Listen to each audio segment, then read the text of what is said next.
today's arts and crafts segment. This is a CBS News special report.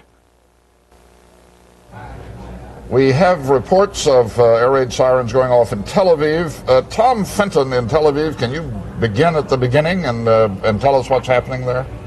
Okay, let me hold this phone up. Maybe you can hear. The sirens have been going off for the last minute and a half. The radio has been broadcasting the message that people should put on their gas mask, go into their sealed-up rooms, and take all the preventive measures for a gas attack. This is the time of evening when one was expected, if one were to calm people in Israel, were strongly suspicious that there would be a second night of attacks.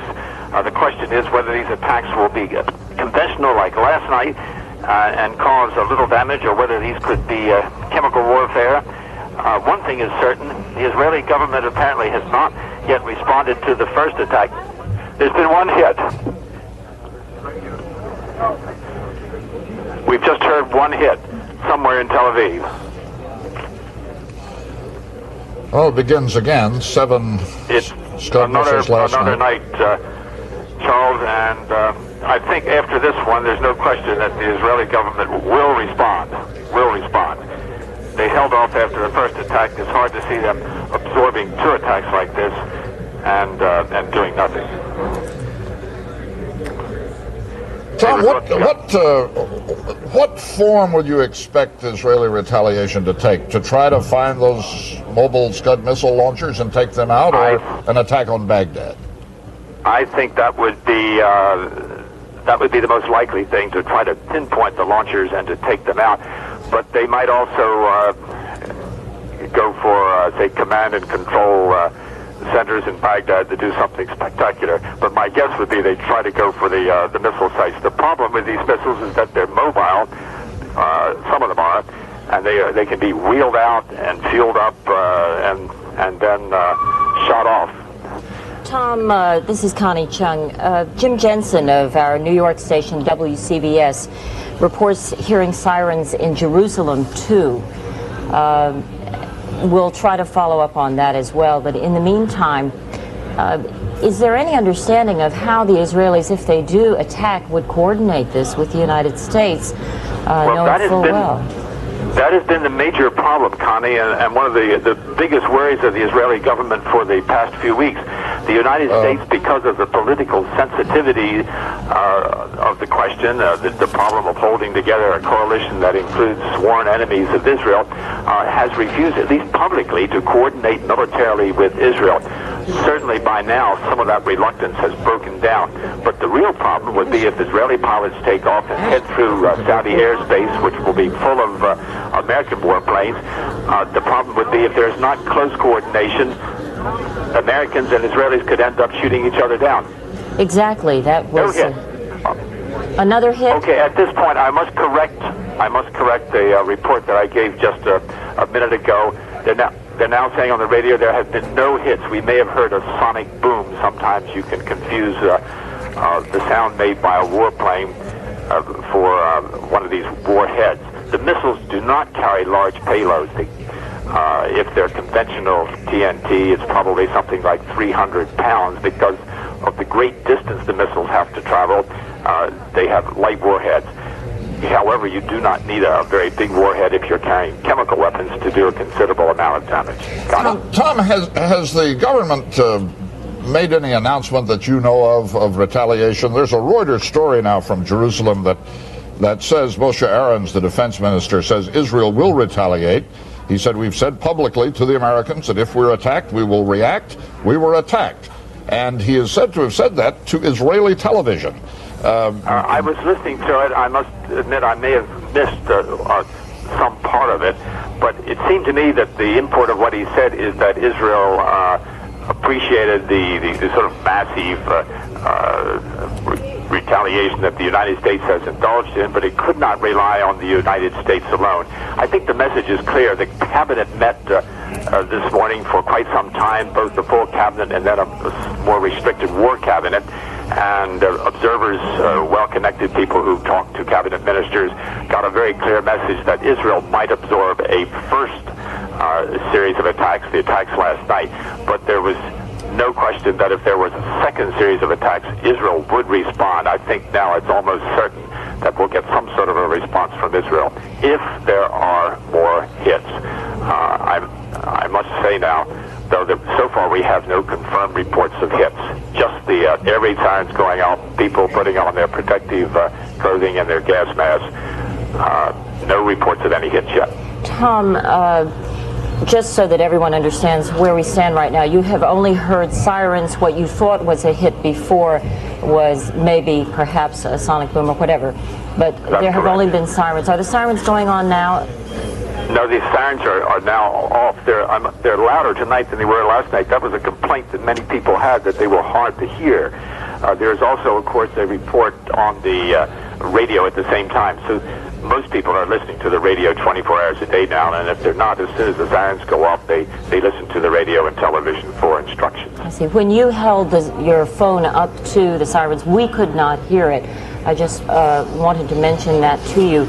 And to follow the injuries last night, can you just bring us up to date? There were 7 Scud missile attacks, and can you bring us up to date on the number of injuries? The last count that I heard from the government was 12 injured, lightly or moderately injured, which is amazing considering the number of missiles that fell. Part of it was just luck, and part of it, I suppose, the fact that they do not carry large warheads, but they are certainly big enough to blast anyone to kingdom come if there's a direct hit. I assume that the warheads were something like 300 pounds of high explosive, and that's quite enough to do a pretty thorough job on whatever it hits. Tom Fenton, stay with us on the line, will you please? We now have Scott Pelley up on the line from Dhahran. Perhaps he's not quite yet, but we've had a report, Tom, that some American flights have taken off for Iraq, perhaps in response to these this at least warning of a Scud missile attack. Scott Pelley, are you there now? Guess not. But you... In eastern Saudi Arabia, it was the site of a Scud missile attack yesterday. You will recall that an American anti-missile missile was able to knock down the Scud missile. We just saw 2 Tornado interceptor aircraft leave here with their afterburners at full throttle, apparently being vectored to an incoming aircraft of some kind. As I'm speaking to you now, we hear the air raid. We've just lost Scott Pelley. He was reporting from Saudi Arabia. At the very beginning of his report, I wasn't able to hear. Were you able to hear at the very beginning? My understanding of what he was trying to tell us, Connie, was that there were reports of incoming aircraft headed for Saudi Arabia for an attack, and that 2 of those British Tornadoes were scrambled to try to meet the attack. Last night there was an attempted attack on Dhahran. 1 Scud missile, as we know, came in, and one of those Patriot anti-missile missiles took it out. It would be surprising, I think, to everybody if Saddam Hussein at this point didn't try whatever he can do to launch an attack on Saudi Arabia, on American forces. And maybe what Tom Fenton was telling us is that simultaneously he is launching more Scuds against Israel. Tom Fenton remains in Tel Aviv. We now have a report that Israeli radio is reporting that an attack is underway, that there is an attack. Tom Fenton is putting on his gas mask, we are told. As soon as he's able to do that, he will return to the telephone and talk to us. Just moments ago, we interrupted special programming on the East Coast. We were continuing on the West Coast to report that Tom Fenton in Tel Aviv had heard sirens. We went to Tom Fenton. He thought he had heard a bomb, did not, but now, in fact, Israeli radio is reporting an attack.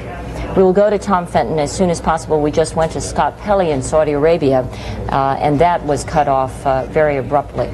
Jim Stewart may be able to cast a little light on what's happening. Obviously, something is over there. He's at the Pentagon. Jim?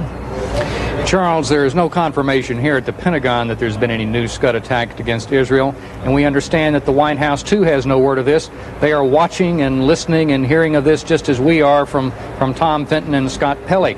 However, it's easy to say that this has been one of the biggest fears that the Pentagon has expressed all day here, that in fact these Scud missile sites, both mobile and fixed positions, especially in western Iraq, those positions now that threaten Israel most, some escaped undamaged, not only the first wave but the second and third follow-up waves. It's too easy to read in between the lines here, but one would anticipate that if additional Scuds have been launched, that perhaps what we're witnessing now in Saudi Arabia are quick launches to vector toward those sectors where they were spotted going off. If they are mobile, the standard procedure is to fire and then rapidly get out of the area before retaliatory forces can arrive. So that's only speculation at this point, but it sounds like the sort of scenario that would unfold. But clearly, Scud missiles, those missiles that have escaped damage, have been on the top of the list here of concerns that the Pentagon has expressed today. Thank you, Jim Stewart at the Pentagon. Let us go now to Tom Fenton. Fenton, can you tell us what are you hearing on Israeli radio?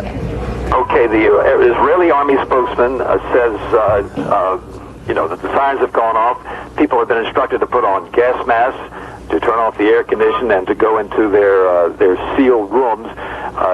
So clearly they're expecting a chemical attack. We thought we heard a blast. It may have been a sonic boom. So far there are no reports of hits. The last night when the sirens went off, the hits followed very, very shortly after. There was quite a short warning period, if you could call it a warning period, a minute or two at the most. That's it for the moment. Right now, Israeli television is running a video showing people how to put on the gas mask, how to put on the protective clothing, what to do to shut down the air conditioning, that sort of thing. There was a lot of apprehension today. Several of our staff stayed home this evening because their families were quite nervous. The children didn't want to put on the gas mask. The wives were very worried. There was a pretty high level of anxiety, perhaps higher than I indicated earlier this evening before I talked to some of these people. Tom, I think it's quite understandable. It's not a normal thing to face an attack that is possibly an unconventional or non-conventional attack. Saddam Hussein has both poison gas and nerve gas, and if you're not properly protected, nerve gas can be very quickly fatal, as can various other types of chemical warfare. It's an insidious thing. It's aimed at a general population. It's basically a terror weapon, not a military weapon, not something that is going to be effective against military targets, because he has a limited number of these missiles and cannot aim them. You just point them in the general direction, and if they hit within a mile of your intended target, you're lucky. Connie? All right, Tom, once again, the Israeli radio is telling all citizens to put on gas masks. The sirens were going. They're not going on now. Is that no, but the sirens, they don't go off continuously. The sirens announce the air raid or the alert, and then the next thing you hear, if you do hear, will be the siren announcing that the alert is over. So the alert is on. The alert is on. And you have your gas mask on, and there are others there with you who do? Well, most of the others have them on. I haven't had time to put mine on yet. I'm just going to suit up as soon as we finish here talking. Tom, stay with us. Please put your gas mask on. Well, it's a pain in the neck, Charles. I'd rather not. Very hard to talk through it. Stay with us on the line, will you, Tom? We're going to go over to Bob Schieffer, who's there with General Chris now. Perhaps they can speculate on what's going on in the middle of the night over there. Thank you, Charles, and of course interrupt us the moment that Tom Fenton has some news from the scene there. But I thought, General, we might just talk about what we can tell from here what has probably happened if these missiles have been launched. They came from about right here in Iraq. Is that right? That's right. The missile sites are just about here, which is about 400 miles from Tel Aviv. Now, what is happening? Those sites have been struck by F-117s, as General Horner said this morning, as well as F-111s and the Navy carrier aircraft. Now, what they're doing, I think, they have pre-surveyed paths, which is the place they put the missile on. They take the missile and they hide it during the daytime. Nighttime, they bring the missile out, put it in. It's already surveyed in, so all you have to do is fuel up the missile and you aim it. And the flying time is less than an hour in there, Bob. All right, back to you, Charles. Let me just interrupt you briefly to go to Scott Pelley. I think they're worried about an air raid at Dhahran now. Scott? Charles, there is an air raid alert here in eastern Saudi Arabia, one generated by the large Saudi air base where we are now. Over the last few moments, we have watched American and apparently Saudi intercept planes launched from the air base here. This was a very similar scenario to what happened last night when last night there was an incoming Scud missile here. We do not have any information at this moment as to whether there is any incoming missile or aircraft coming to this base in Saudi Arabia. However, clearly there has been some sort of indication that generated an air raid alarm a few minutes ago and has resulted in the launching of these aircraft. We are waiting for more information at this moment. All right. People in the vicinity of where we are now, Charles, have been told to put on their gas masks and to proceed to the basement of a building where we are. All right. Obviously an attempted Iraqi attack, both on American forces at Dhahran in Saudi Arabia and on Israel. Bob Schieffer, what do you and the general make of this preliminary news? These first reports are always a little confusing. This is an ominous thing, Charles, because the Israelis had said in the beginning that they would not order a preemptive strike. Last night they took the hits from the Iraqi missiles, and they said we'll consider it the next time around. The cabinet met this morning. So we're back to the question we were asking last night. Will Israel respond to this? And if indeed they do, how will that change the complexion of this war? From what we were hearing now, General, let's go back to the map here.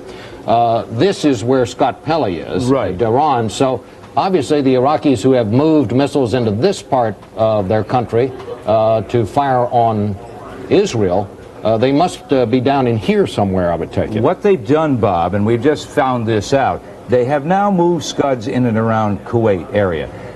They tried to attack some Scud sites up there yesterday. So Scuds are now very much closer, and you see this is only about 300 miles. So much closer to Dhahran. Let's talk about also what, in a realistic sense, are the president's options now. What do we have? The Allied forces have about 2,000 aircraft, right? That's right. And they've been flying about 2,000 missions a day. That means you've been getting one plane flying one mission. Can we keep up that kind of an attack, General? Bob, at some point in time, you've got to let the pilots rest, the airplanes rest, and retarget all of this. And you just can't keep going 2,000 a day. Let's go back to Charles now.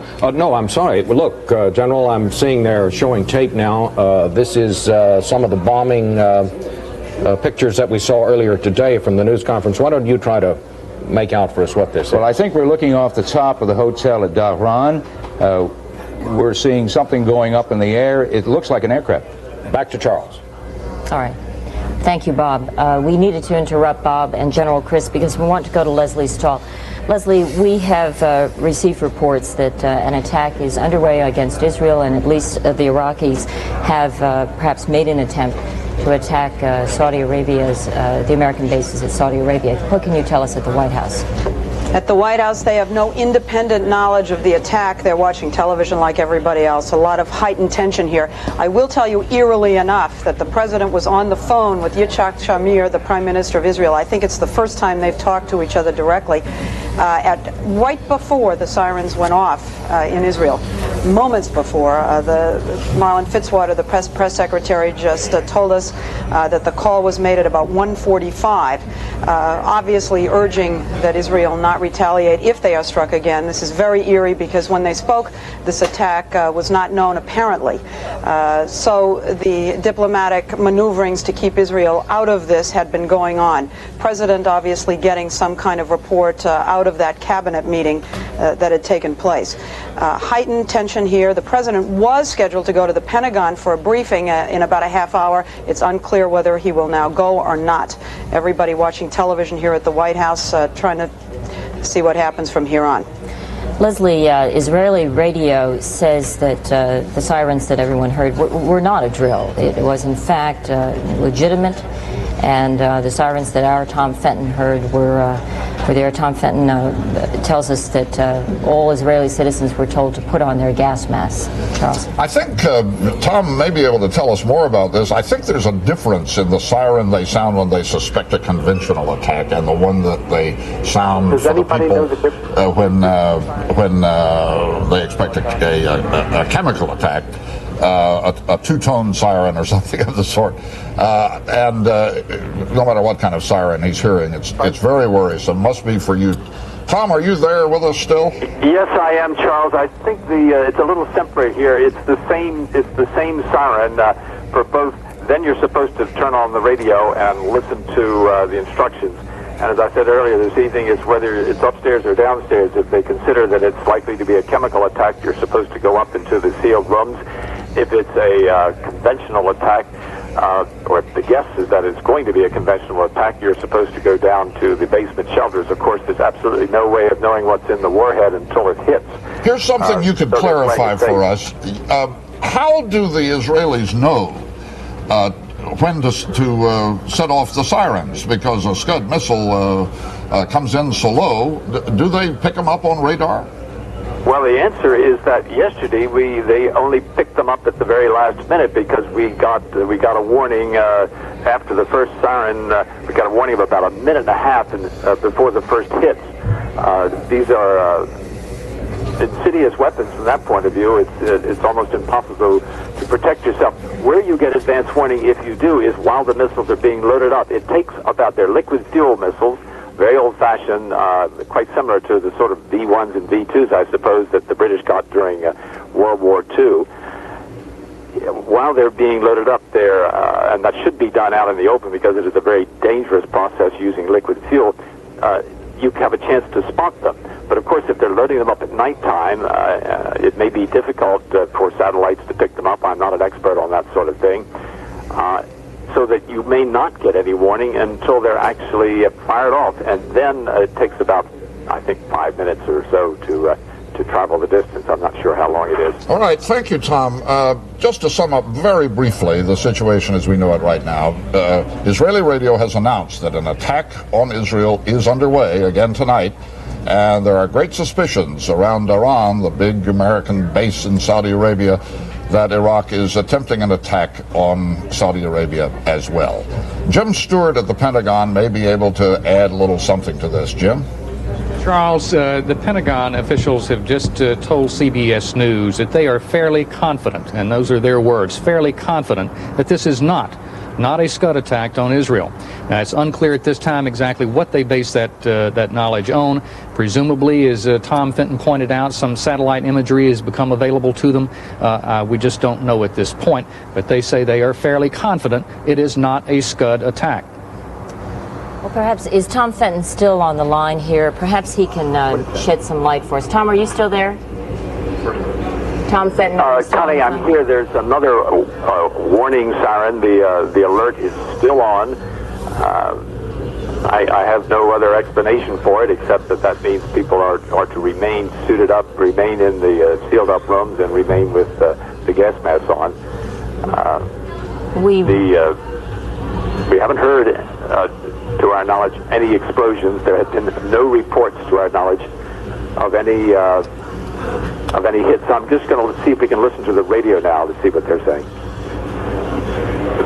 Well, Tom Fenton listens to the radio, Charles. I think we need to be a bit cautious again, as we have been or have tried to be throughout our coverage, and that is that we're not quite sure if there is an attack. Certainly there have been sirens, and Israeli radio is telling its citizens to put gas masks on, but we can't confirm that because obviously the Pentagon is not in any way, shape, or form confirming it.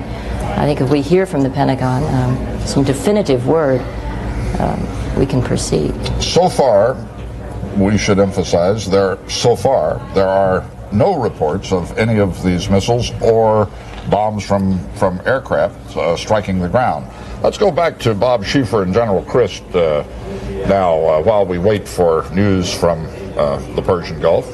Charles, has General Christ and I were listening to Jim Stewart reporting from the Pentagon that the Pentagon says it does not believe this was a Scud attack. General, why do you think the Pentagon could come to that conclusion? Well, after last night, we asked the Israelis not to respond to the attack, which means then that it has become our responsibility to prevent those attacks. And I suspect that either aircraft from the carrier or from Saudi Arabia are up over those sites watching them during the night. And so they would be able to see, in fact, whether they're loading and shooting. And so that would be the reason that the Pentagon would be able to report what Jim Stewart. It would be my guess. I imagine they're playing those missiles very, very closely because of the impact.